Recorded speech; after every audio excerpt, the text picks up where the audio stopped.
वीरगञ्जको मुख्य सडकका रूपमा रहेको त्रिभुवन राजपथ विस्तारका लागि मङ्गलबारदेखि सुरु गरिएको नाप जाँच तथा केन्द्रबिन्दु निर्धारण कार्य निरन्तर रूपमा अगाडि बढिरहेको छ।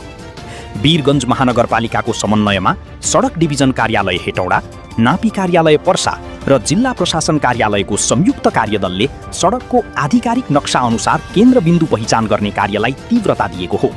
प्राविधिक टोलीले विभिन्न स्थानमा मापन गर्दै केन्द्रबिन्दु चिन्हित गर्न स्टिलका किल्ला गाड्ने काम गरिरहेको छ।